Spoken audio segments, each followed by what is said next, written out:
Hey there everyone, welcome back to my channel. I'm so excited to be back. I've had a great vacation, and as some of you may recall, I challenged myself to read 7 books in 7 days while I was on vacation, so let's talk about how I did. So we had a pretty thick stack that went with us, and these are the books that I was able to at least pick up at some point during the vacation, so let's talk about it. So I myself am a motion sick girly. I do not do well traveling. So when I'm traveling and I still want to read my books, I listen to audiobooks. So the first book that I finished during this trip was Wicked Beauty by Katie Robert. I listened to it as an audiobook and I gave it 3 to 3.5 stars. This is the third book in the Dark Olympus series by Katie Robert, and it's basically modern Greek retellings. And it follows a slew of different Greek characters. This one focuses on Helen, Achilles, and Patroclus. This starts off with Helen feeling very trapped in Olympus and she wants to make her own spot. So to do that, Ares has just resigned and now there will be a competition for the next person to become Ares, and Helen plans to enter. What she doesn't know is that Zeus plans to marry Helen off to the winner of this tournament. Helen finds this out and enters anyway, but also we get the points of view of Achilles and Patroclus, who both also enter this tournament to be Ares, but really, Patroclus is supporting Achilles in his endeavors to get there. So we follow those 3 storylines as they're going through this competition to become the next Ares and how they all start to interact with one another. It is Katie Robert, so there is a lot of smut, but it is really good. It was great, and it didn't really take away from the overall plot. I felt like we still got a really good understanding and character development from the characters that we're following. It was a great addition. It's a wide choose, so just be aware of that going in. But it is really great. I've enjoyed this series a ton. The reason that I gave it more of that 3 to 3.5 stars is that nothing really compares quite like Neon Gods did for me. Neon Gods was Hades and Persephone retelling, and I love those retellings so much. And I need to stop comparing everything to that because obviously nothing really adds up to that for me. So this was really good. It just wasn't as good as Neon Gods was for me. So that was book 1. Book 2 was The Perfect Marriage by Geneva Rose, and I gave this 4 stars, but I think I lean more towards the 4.5 to 4.75 stars. I loved this book. This book follows Sarah and Adam, who have been in a marriage for about 10 years and are kind of struggling. Sarah's very focused on her career as a successful defense attorney, and Adam is a struggling writer.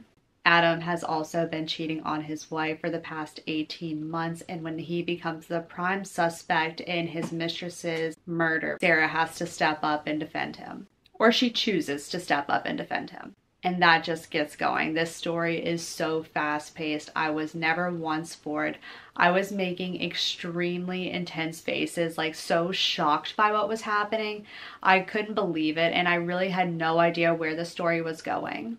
Typically, I really like to see the breadcrumbs like kind of leading me up to the ending. If I were to go back and follow them through, I would have been like, oh, I could have seen that coming. I did not see that ending coming, and I am totally okay with it. I loved it. It was perfect for me, and I feel like comparing it to anything would be kind of spoiler-ish, so I won't because nobody else has really said anything, and I think you should just go into this book kind of blind because you'll appreciate it so much. This is also Kindle Unlimited if you want to pick it up and read it that way. So that was book 2. Next, I wanted more of a fantasy read, so I picked up King of Battle and Blood by Scarlett St. Clair, and I should have picked a different fantasy read. I wanted something that was more heavily rooted in the plot of a fantasy in Scarlett St. Clair, and I should have known, I really should have, but she is definitely more smut driven. Her writing style is just more conducive to the relationship aspect of the writing, and I wasn't looking for that. I just simply wasn't looking for that. This book follows Izzy, who is the daughter of a king of his area, but Adrian, who is a vampire, has been conquering the lands as he's been moving across them. Once Adrian gets to Izzy's land, he asks for her hand in marriage to not go to war with that country, and she accepts, so it kind of follows her fitting to the queen role and then also coming to not hate Adrian.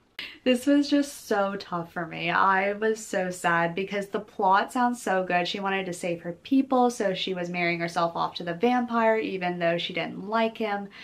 And now she has to be a queen, even though she thought she was going to be a single ruler. She never wanted a husband. But it was just so much spice that I couldn't get over. Like, you hate him. I get like there's like the hate connection, but I just did not like it. I didn't like the way that it was done. I have no desire to move on in this series personally. I just wish that the plot would have been more. I could have gone less with the relationship aspect, but the plot was what I was really interested in. So it's fine, but it was a 2-star read for me. Also, this book was almost 400 pages, so I was really struggling to get through it. I genuinely should have DNF'd it because it obviously wasn't working for me, but it definitely slowed me down going into my next reads. If this does sound interesting to you, though, this is on Kindle Unlimited if you want to pick it up that way. And that was book 3.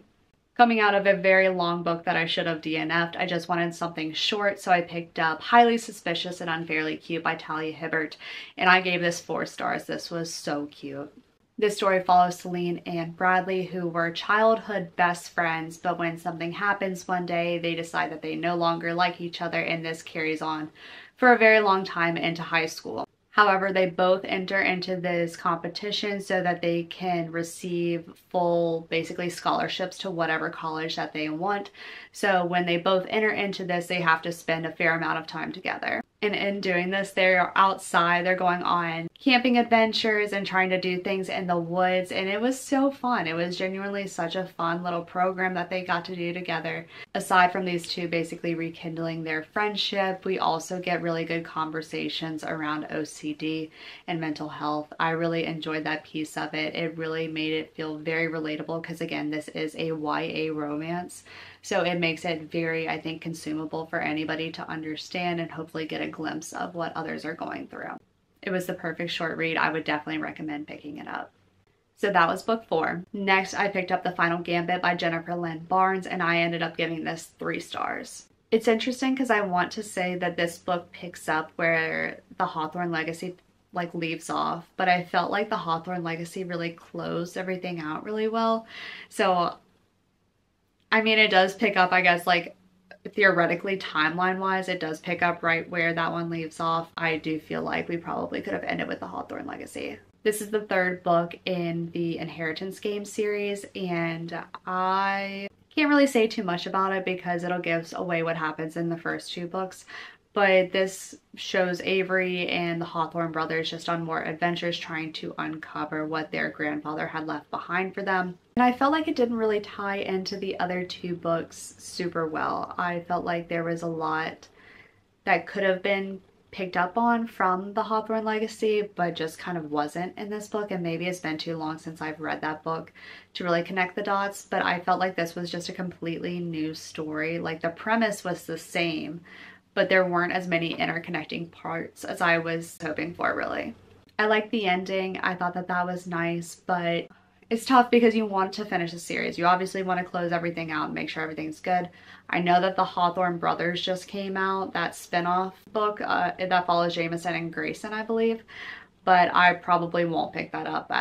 For me, this trilogy is completed and I'm putting it to bed. I had a good time with it. It was very interesting and fun and very fast-paced, but for me, I think that it could have ended with those 2 books. And that was book 5.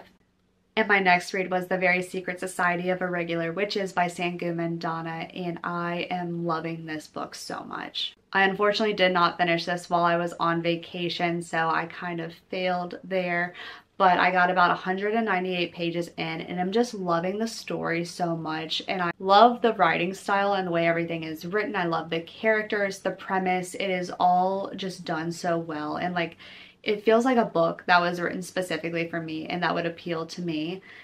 And I love it. I am having such a good time with it and didn't want to rush it. So I am excited to finish this. Not really. I want it to go on for a little bit longer, and I'm very much looking forward to her next book that's going to come out.